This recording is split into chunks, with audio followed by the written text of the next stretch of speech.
Quantas e quantos precisarão nascer e morrer depois e depois e depois e depois de mim para que vocês entendam que somos iguais a vocês?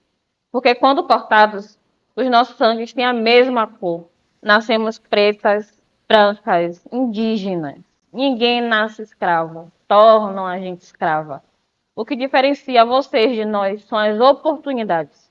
Parem de nos matar.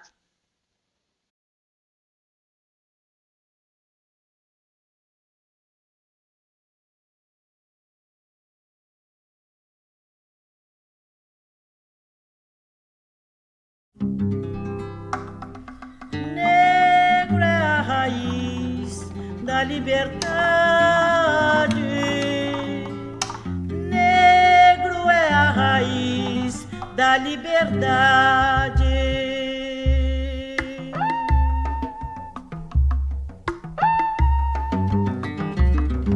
Sorriso negro, um abraço negro, traz felicidade. Negro sem emprego, fica sem sossego.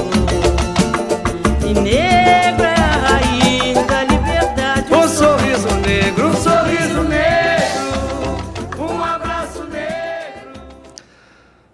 Primeiro que a autonomia, como já dizia o nosso grande patrão da educação brasileira, Paulo Freire, tem um significado existencial. Você só pode ser autônomo quando você conhece quem é você, quando você sabe a sua história, quando você tem muito forte a valorização da sua memória. E não tem como a gente fazer isso se não for através da educação, né? Através do conhecimento da sua história, o conhecimento geográfico, socioantropológico.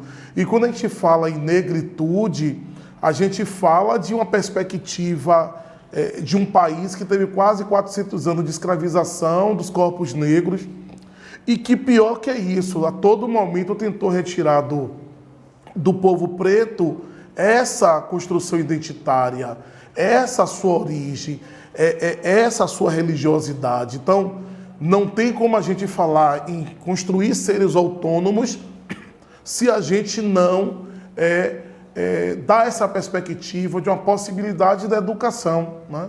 Então, conhecer.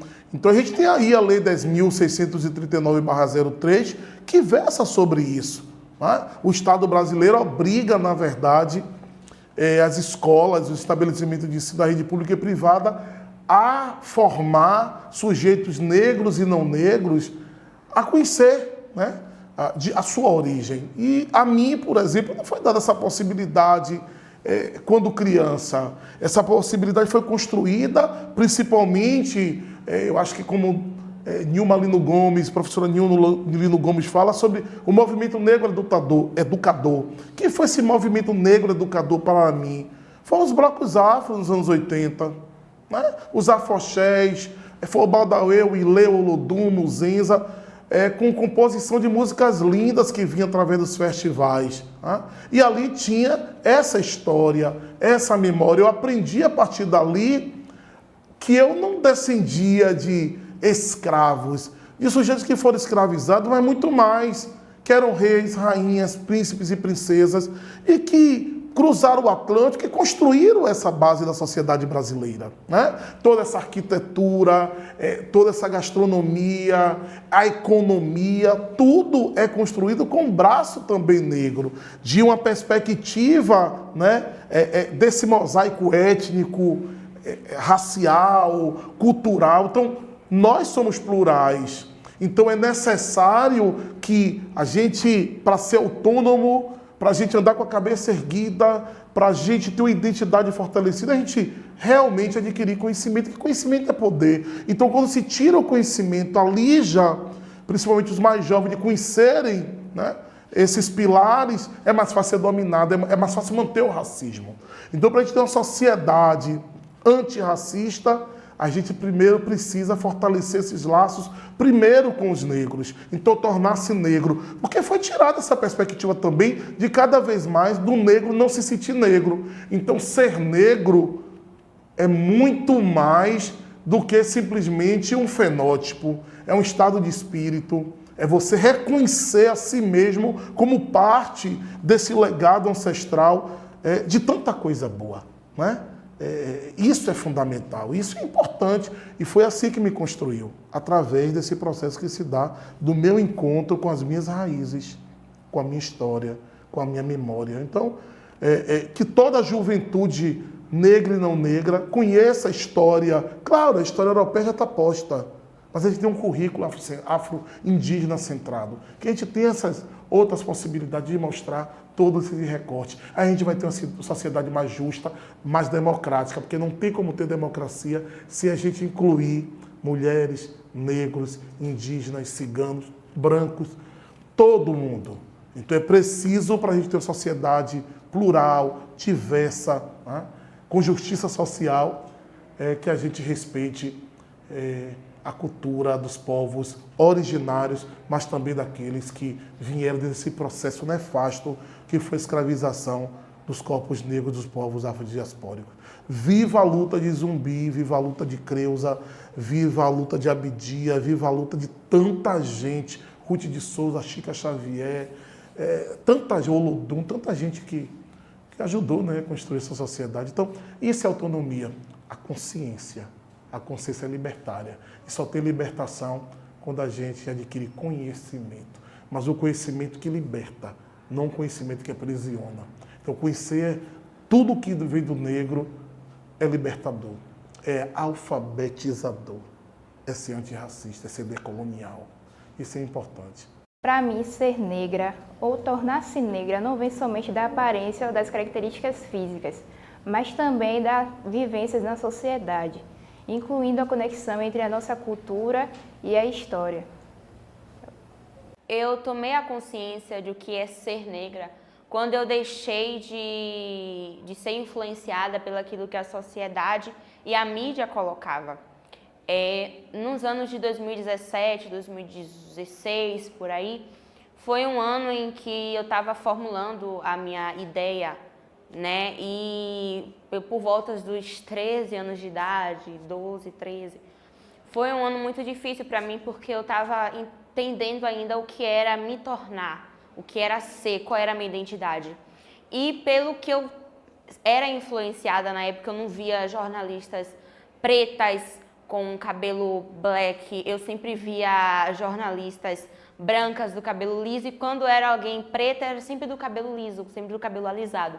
Então aquilo eu tomava como um exemplo e eu queria alisar meu cabelo, queria muito tirar todo aquele volume, sempre me incomodava. Eu lembro que em uma época eu dei amônia no cabelo e meu cabelo se destruiu bastante. Teve uma época também que por conta do meu cabelo ser muito volumoso, eu sempre encharcava ele de água e colocava muita água para ele baixar o volume. Eu queria, porque eu queria muito que meu cabelo fosse bem escorridinho.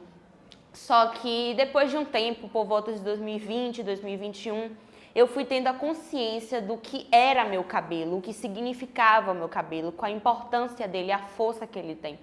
Eu tomei consciência das raízes que tem por trás de toda a minha estrutura capilar, de toda a curvatura que o meu cabelo tem. E isso me trouxe uma força, isso me trouxe um empoderamento, uma identidade. Foi algo que me deixou muito feliz e hoje eu sou feliz por eu aceitar quem eu sou e entender quem eu sou.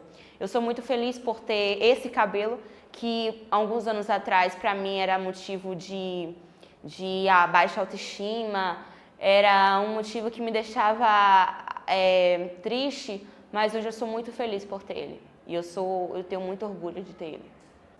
Sobre essa questão, sobre racismo, eu nunca tinha passado, né? Porque a única dúvida que eu tive foi sobre a minha cor. Porque toda hora eu perguntava para as pessoas qual cor era. Algumas diziam que eu era negro, outras diziam que eu era branco. E também diziam que era pardo. Então isso aí me deixou mais na dúvida. Aí eu perguntei para minha mãe que cor eu era. Ela falou que era pardo. Então perguntei para ela de novo se ela tinha certeza. Ela falou sim. Aí no dia que eu fui fazer a identidade, então botei lá. Então esse negócio de preconceito e de cor, eu não ligava mais, né? E sobre esse negócio de racismo, eu ainda não passei. Porque se eu for passar um dia, eu vou entender mais sobre isso, né? Mas espero que isso nunca aconteça comigo, porque o que está acontecendo nesses dias sobre esse negócio de preconceito está muito péssimo. Doméstica. Eram as mulheres negras que trabalhavam na casa da família branca, a qual eram consideradas domesticadas. Isso porque os negros eram vistos como animais que precisavam ser domesticados através da tortura. Eu comecei a entender e aceitar o que eu sou, a minha tonalidade de pele. E na realidade, até hoje, eu ainda tenho dificuldade de entender, porque às vezes parece que minha cor é indefinida, porque pessoas pardas ainda são não tem um palco ainda no mundo. Como é que eu posso explicar isso? Parece que a gente não é pertencente a grupo nenhum. Ou você é muito escura para ser branca, ou você é muito clara para ser preta. Aí você não tem essa noção. E eu sempre tive experiência de pessoas pretas na minha vida. Minha mãe é uma preta retinta, então eu sempre tive noção e, enfim, noção do que é o racismo.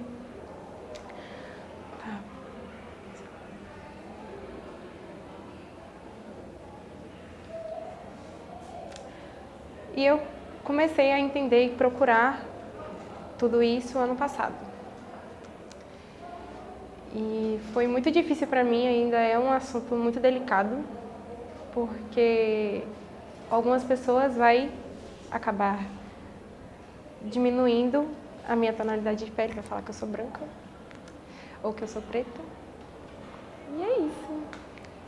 Mas eu amo minha cor, adoro meu cabelo. A resistência começa quando damos ouvidos às nossas próprias escolhas e desejos. Essa luta se iniciou para mim quando eu passei a não me importar com as opiniões do meu ciclo, seja ele entre amizade, seja a minha parentela. E uma das coisas mais fundamentais para mim, de extrema importância, é o meu visual, é o meu cabelo, que implica muito em mim, em quem eu sou. Então, sempre eu ouço alguma piadinha, alguma coisa que me afeta muito e me deixa extremamente triste, né? Que é a questão, como é que eu devo me portar perante o meu cabelo? Corta, alisa, não coloca a trança não que fica feio, porque fede, porque... Isso mexe muito comigo. Na infância, eu sofri muito racismo, só que eu era uma criança e não sabia. Questão do meu cabelo, quando me chamavam de nega do cabelo duro, qual é o pente que te penteia, quando dizia que eu parecia uma macaca. E isso foi longos da minha infância, depois da adolescência, com piadinhas dos jovens, principalmente os meninos, na minha faixa etária. E eu não tinha noção do racismo. E aí, depois de jovem, com 28 anos, eu fiquei sabendo que existia um grupo, o MNU, o Movimento Negro Unificado.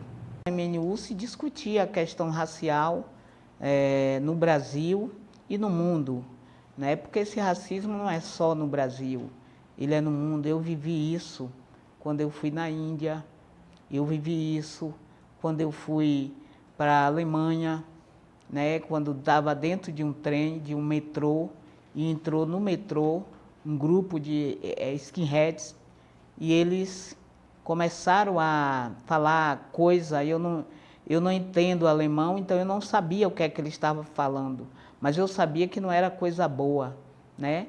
Então eu senti esse racismo nesse momento, eu senti esse racismo na Índia, quando eu entrei em um restaurante e um grupo de indianos começaram a rir da minha pessoa e aquilo me incomodou, embora eu não entendesse o idioma indiano, mas eu fiquei incomodada porque eu sabia que não era coisa boa que eles estavam falando.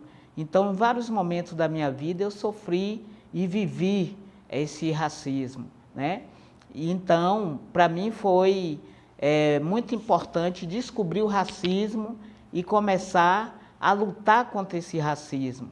E aí eu passo a participar de um movimento negro, dentro da instituição que eu faço parte, o sindicato, a gente leva essa discussão da questão do racismo na categoria, até porque a gente sabe que, para a sociedade, as profissões menos valorizadas é onde estão os negros, e a gente procura lutar para valorizar essa categoria de trabalhadora doméstica e de combate ao racismo.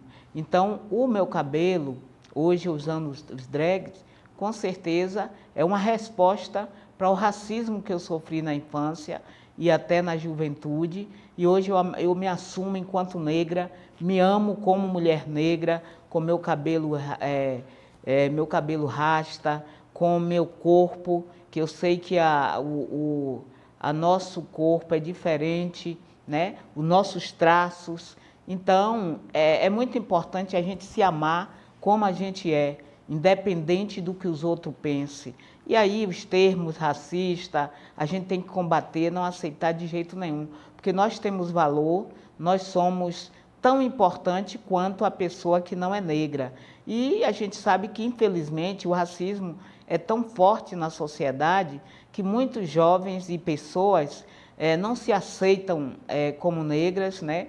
E principalmente aquela que tem a tez mais clara, que não se considera negro. Mas nós sabemos que no Brasil é uma mistura de raças, né? Então o índio, o branco, o negro compõem a sociedade brasileira. E cada um tem que respeitar o outro ou a outra com sua característica, com seu jeito de ser, né? Porque todos nós somos humanos, somos pessoas da sociedade, e sem nós o mundo também não seria construído, porque nós tivemos importância na construção desse país. Não podemos aceitar que fomos trazidos, fomos traficados de África para o Brasil e outras partes do mundo, e a gente sabe que não foi fácil para os nossos irmãos e irmãs chegarem aqui traficados no Brasil, né? Creuza Oliveira, presidenta de honra da Federação Nacional das Trabalhadoras Domésticas. Eu acho que eu nunca sofri racismo, que eu nunca percebi, eu acho.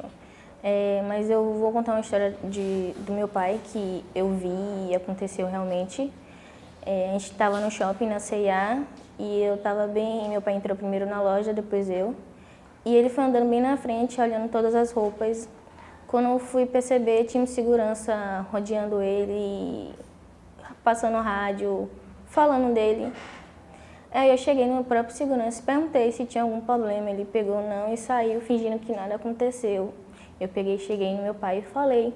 Ele falou, eu percebi, por isso que eu fiquei calma e continuei olhando. Não tem porquê ele deixar de entrar na loja por ele ser preto. Acho que tudo começou quando meus pais me colocaram em um colégio particular e eu percebi que o meu colégio particular ele estava meio ali no meu bairro, mas em um bairro nobre também ao mesmo tempo. Então tinha mais pessoas brancas do cabelo liso. Quando minha professora, eu tinha um amigo meu, ele era mais miscigenado, tinha um cabelo muito mais crespo que o meu. Então a professora uma vez falou que eu e ele deveria cortar os cabelos, porque nosso cabelo já estava meio que embolando para ela. Aí, enfim, meus pais foram lá, reclamaram, ela acabou sendo demitida. Mas foi ali que quando tudo começou, quando eu comecei a raciocinar que as coisas seriam um pouco mais difíceis por ter um cabelo crespo, uma pele mais miscigenada. Desde criança, eu sempre sofri muito preconceito relacionado ao meu cabelo. Meu cabelo era bem volumoso, e por conta também que eu tenho as pontas do meu cabelo loirinha, as pessoas sempre atribuíam meu cabelo a balaio, a coque, a coisa de abacaxi, a esplanô de vassoura, coisas assim. E eu me submeti por um grande tempo a fazer relaxamento do meu cabelo, a não assumir a textura do meu cabelo, a não assumir o volume do meu cabelo.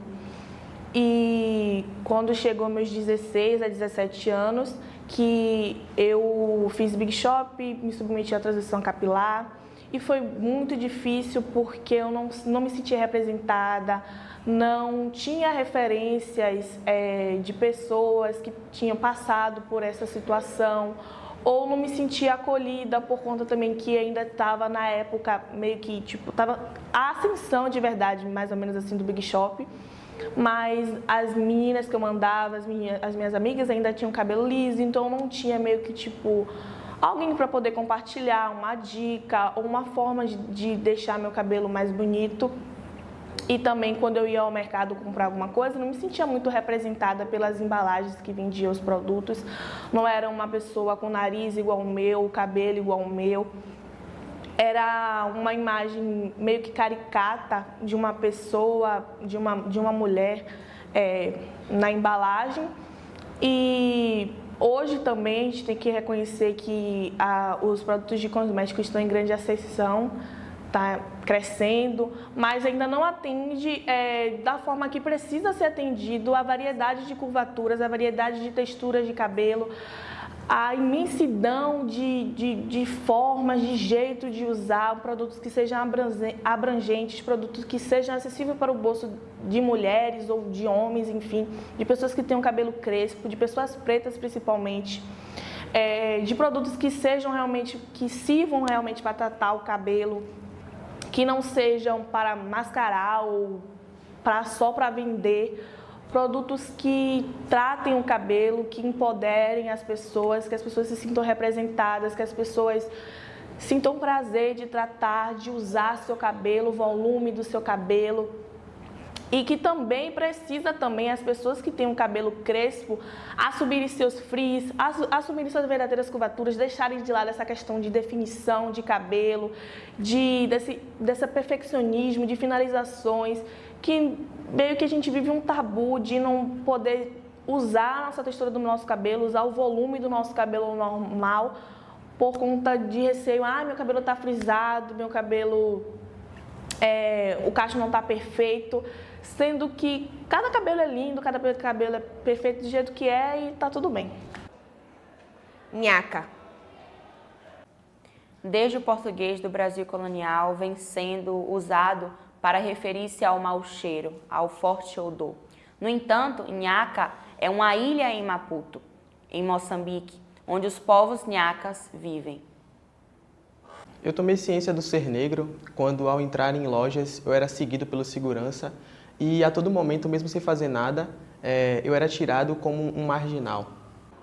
O meu cabelo natural, ele é crespo e eu amo meu cabelo. E o fato de eu alisar meu cabelo não significa que eu não aceito quem eu sou. E eu sinto bem com o meu cabelo alisado e com o meu cabelo crespo. E isso não me distancia da minha ancestralidade. A importância de tornar-se negra para mim é reconhecer a sua identidade, a sua ancestralidade, é saber, entender e principalmente honrar e aceitar as suas origens, a qual se faz quem você é e sempre vai ser. É você também ser capaz de falar para o mundo que eu sou assim, eu me aceito como sou. Eu demorei muito para forjar essa consciência minha de aceitação, de ser negra, porque eu não tinha convívio, eu não tinha pessoas assim, de fora, ao meu redor, dizer a importância e a beleza do que é ser negra. Até na minha infância mesmo, durante a minha infância e a minha adolescência, eu só estudei em escolas particulares em que a cada sala normalmente era o quê? 2, no máximo 3 pessoas negras e ali o restante era tudo branco. Inclusive, dentro desse parâmetro escolar, eu já sofri, já fui vítima de racismo, que antes eu enxergava como bullying, mas hoje eu reconheço que eu fui vítima de racismo, em que eu fui excluída da turma porque considerava meu cabelo feio, só porque era crespo, cacheado. e diferente ali de todas, do padrão que havia dentro daquela sala ali. Mas não foi uma fase assim que durou muito tempo não, porque eu agradeço muito a minha mãe, minha general. Eu chamo ela de general porque ela precisou intervir, porque do jeito que eu chegava em casa era preocupante. Ela precisou intervir no colégio, dizer que todo aquele cenário, todo aquele contexto precisava mudar, e até que mudou. Ganhei mais respeito, porém, daquela época lá de 6, 7 anos, eu ainda não me reconhecia negra, não tinha influências externas, nem referência, para pelo menos me inspirar nessa coisa da cultura afro-brasileira, não tinha. Então, eu só vim me auto-aceitar negra depois dos 15 a 16 anos, que foi a época em que tudo começou a mudar para melhor. Época lá de 2016 para cá, que a TV, que não tinha muita representatividade do povo negro, era bem pouco, era no máximo uma cota de uma pessoa. Hoje em dia passou a ter mais. As mulheres passou a assumir seu cabelo natural. A cultura afro-brasileira passou a ser mais valorizada, passou a ser mais incluída na sociedade. Isso tudo meio que foi basilar para a formação da minha consciência do que da importância do tornar-se negra. Bom dia, meu nome é Mamadou Gaye, tenho 48 anos de idade. Na minha língua materna, tornar-se negro se diz don negro, don nitkunyul. Me tornei negro em 3 momentos, 3 movimentos. O primeiro movimento foi lá no Senegal, entre a idade de 0 e 10 anos. O segundo movimento foi entre minha idade de 10 anos e 40 e pouco, na França. E o terceiro momento foi quando eu cheguei aqui na Bahia. O primeiro momento no Senegal aconteceu quando eu ingressei em uma escola do centro da cidade. Era uma escola de filhos de expatriados e diplomatas. E me dei conta rapidamente que essa escola, a sua estrutura, não era feita, não era pensado para mim, para meu corpo, né? Pela primeira vez na minha vida me senti uma minoria, uma pessoa diferente. E antes disso eu era senegalês, do lado do meu pai, malinense, do lado da minha mãe, Wolof, Bambara, que são as etnias dos meus pais, mas não tinha uma identidade relativa à identidade de uma outra pessoa. Minha identidade era absoluta, com toda a legitimidade para existir. Então, muito cedo, comecei esse movimento de adaptação cultural entre esse mundo novo, essa escola, onde tinha meninos brancos, filhos dos diplomatas e dos expatriados, e minha família, meu bairro, esse movimento de adaptação cultural. O segundo movimento de me tornar negro foi na França, mas dessa vez foi bem devagarinho, porque na França o conceito de raça não existe. É negado de uma certa forma. É tão negado que as pessoas negras não chegam a poder especificar a sua especificidade cultural, existir enquanto pessoas negras. Vivi, passei, sofri racismo lá, uma história que eu lembrei só recentemente, justamente por conta dessa situação particular. E essa rejeição do conceito de raça na França, isso não significa que não tem discriminação, não tem racismo.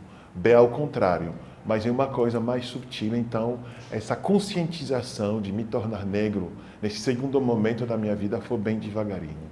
O terceiro momento, como eu falei, foi quando eu cheguei aqui, na Bahia. Quando eu cheguei aqui, entrei lá nos primeiros dias em um restaurante, majoritariamente frequentado por pessoas brancas.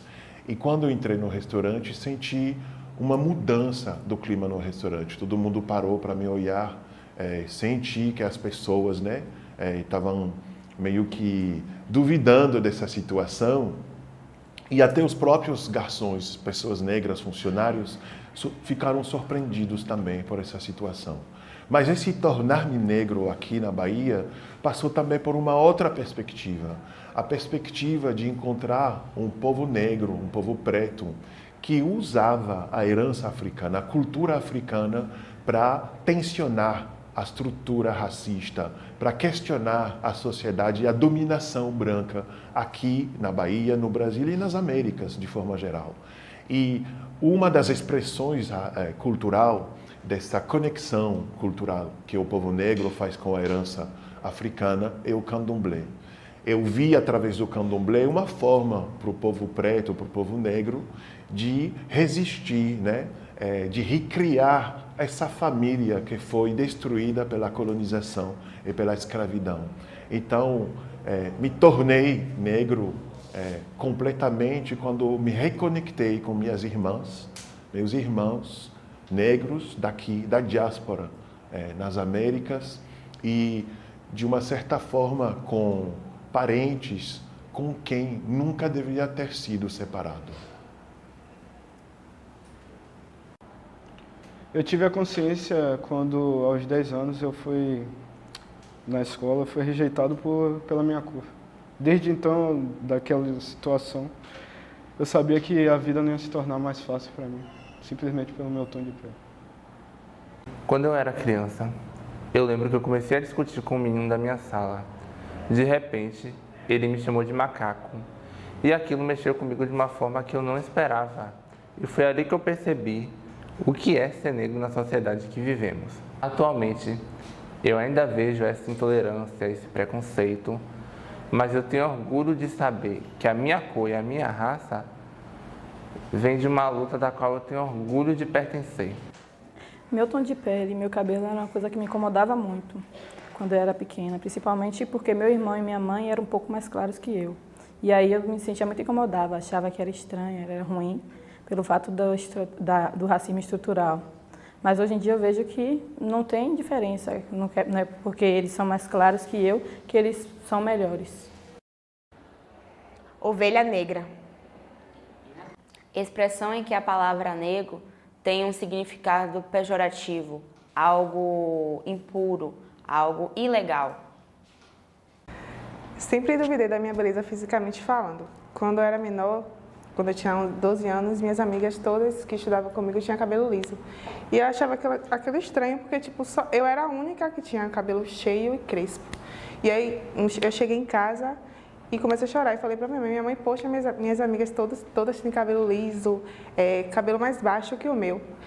E minha mãe disse, o que é que você quer fazer? O que é que você quer que eu faça por você? E aí eu disse, pode alisar, minha mãe. Eu tinha 12 anos de idade. Comecei a dar química no meu cabelo, químicas muito, muito pesadas. E a partir daquele momento eu achei que eu estava linda, por eu estar da mesma forma que elas, tipo de cabelo liso. Só que, a partir de 14 anos, que eu vi, que eu entendi o que é ter um cabelo crespo, o que é ter um cabelo cheio, o que é ser uma mulher negra. Não que só uma mulher negra tem cabelo cheio ou cabelo crespo, mas eu entendi o que é ter um cabelo cheio. E comecei a me olhar no espelho, entrei na transição, foi um processo muito difícil para mim, essa transição, porque assim, só quem é mulher sabe o que é passar por uma transição. E aí quando meu cabelo voltou ao normal, eu me olhei no espelho e me senti diferente, um diferente bom. E hoje em dia eu me aceito com o meu cabelo, hoje em dia a autoestima depende do meu cabelo. Hoje eu aceito ser uma mulher negra, porque antes eu não aceitava ser uma mulher negra, por eu não aceitar ter um cabelo crespo. Então, para mim, hoje ser uma mulher negra é algo diferente, é algo especial, é algo que só quem passa vai entender. Quando eu era criança, eu via minhas primas e minhas tias se arrumando, usar bastante maquiagem, bastante acessórios, e eu senti vontade de usar também. Aí eu falei pra minha mãe que eu queria me arrumar igual a elas, que eu achava muito bonito. Aí minha mãe comprou maquiagem, acessórios e tudo que eu precisava. Aí depois que eu comecei a me arrumar como elas, eu me senti muito mais bonita, minha autoestima ficou muito melhor, muito mais alta. Aí eu tô como eu estou hoje, me sentindo muito bem com minha aparência, com minha cor, com tudo. Eu percebi que o mundo não seria fácil comigo quando apenas pelo meu tom de pele, como eu falava e da onde eu vim, as pessoas me julgavam. Tornar-se negro para mim é carregar uma história marcada de eventos de força e resistência. A cada passo que eu dou em meio à sociedade é um tributo para aqueles que lutaram para que tanto eu quanto o outro chegassem aqui. Tem caroço nesse angu? Possui origem em um dos truques realizados pelos escravizados para melhor se alimentarem. Quando o prato era composto de angu de fubá, a escravizada que lhe serviam, por vezes, conseguia esconder um pedaço de carne ou de torresmo embaixo do angu.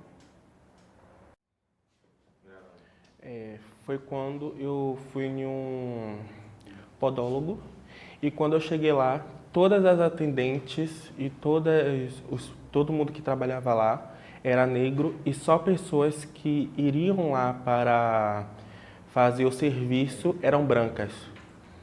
Quando eu entrei em uma sala e tinha uma mulher negra segurando uma bandeja com a água e uma mulher branca fazendo o mínimo de esforço para pegar um copo de água. Foi quando eu levei esse choque e percebi essa diferença na sociedade em si. Criado mudo. Com a referência no móvel que é colocado na cabeceira de cama, vem de um dos papéis desempenhados pelos negros escravizados na casa de seus senhores brancos, o ato de segurar as coisas para seus donos. Como eles não podiam fazer barulho, eram considerados mudos. É interessante, né, falar sobre essa questão de tornar-se negro e de como, por exemplo, a gente se percebe como negro. Porque, de fato, é o que perpassa mesmo a nossa vida, né, principalmente quando a gente fala de negro, já falando da questão de fenótipo, de pele, né, de questão de ser retinto. Né, a gente sabe que dentro dos estudos que vão avançando ao longo do tempo, há uma variada, né, distinção e, enfim, segmentação em relação à pele, mas também tem a questão social, a questão psicológica, muitas falas, né, que ressoam em relação ao tornar-se negro, enfatizam muito a questão da dor. E que de fato é perene, permanece e que é validado, óbvio, né? A gente não pode tirar isso, obviamente, e a dor perpassa realmente toda a nossa existência. Mas uma das formas também que eu vejo e que é importante a gente ressaltar nesse processo do tornar-se negro, se reconhecer negro e saber o que é ser negro, na verdade, né? Essa pergunta tão filosófica que a gente tem e que fazem também, quando fazem, de enaltecer também as coisas que perpassam a questão da autoestima, não é desfavorecer a questão da dor. A dor, ela existe, é muito forte, mas quando a gente traz também para o lado do afeto, de como a gente constrói isso também, por esse viés mesmo do afeto, né? É importante também trazer. Eu, por exemplo, na minha percepção do tornar-se negro, tenho como uma referência maior meu pai, né? Balbino Sacramento. Através do meu pai, que também é um homem negro retinto e que tem suas dores, né, ao longo do tempo da história, deteve, né, as suas dores ao longo do tempo da história de vida dele, ele trouxe para mim uma possibilidade de me ver como negro de uma forma super positiva, né? As principais referências, sobretudo dentro do cinema, dentro da música, dentro de toda uma cultura que nós, negros, construímos ao longo da nossa história, sobretudo aqui no Brasil, foi muito enaltecida por meu pai, trazido para mim, com esse foco mesmo de tirar, né, esse lugar da dor e fazer com que eu, obviamente, me reforçasse a minha autoestima, minha identidade, sabendo quem eu sou, os lugares que eu posso ir, que eu posso alcançar, que eu posso atingir positivamente outras pessoas, para que, de fato, isso se propague de uma forma super positiva. Então, meu pai foi essa referência, né? Essa referência super positiva do que é, de fato, ser negro. tornar-se negro, né? Daí eu consegui me empoderar, né? Daí eu tive essa base e essa raiz sólida, essa raiz forte que me fez com que hoje eu pudesse e possa, né, transitar pelos lugares, ter e me sentir de fato com um poder suficiente para andar de cabeça erguida, dialogar, confrontar, debater, enxergar possibilidades e alcançar no caso, e alçar novos voos, né? Coisa que é de fato importantíssimo para a existência, né, de nós, né, seres humanos, nós, pessoas pretas, dentro de uma cidade densamente preta também, né, como Salvador, e dentro de um país também que, de fato, deveria prezar mais, né, pela cultura e pela existência do povo preto. E da juventude também preta que a gente tem no nosso dia a dia, nas comunidades, de forma geral. O tema tornar-se negro é uma coisa bem interessante por isso. Eu acredito que em outras raças, outros povos, muitas vezes acho que não precise a pessoa ter que se colocar nesse lugar, vestir a roupa, digamos assim. É uma coisa mais natural. Você nasce e vive sem ter que lidar com muitas coisas. E eu realmente tive que me tornar negra no quesito de postura e compreensão de o que é ser negro. Eu sou do Projeto Axé, e uma coisa assim que me fez entender o que é o racismo, entender a vivência que é diferente, que deu um estalo assim na minha mente, foi ver que os meninos lá eram constantemente abordados. E eu, como vivia em um âmbito assim, casa, escola, e minha escola não tinha muita pessoas brancas e algo assim, não era vivido de uma forma tão que eu precisasse me pôr nesse lugar, sabe? Mas ao ir no axé eu presenciei, eu via que era constantemente, era normal para eles, era normalizado ser parado pela polícia, era normalizado ter seus bens tirados, ser agredido. Muitos deles tinham suas casas invadidas, e foi um choque de realidade muito grande para mim. E foi aí que eu percebi que eu tinha que me posicionar, que eu tinha que entender que a gente nasce, mas vai ter um momento que você vai dar aquele estalo e vai precisar se tornar, sabe, negro.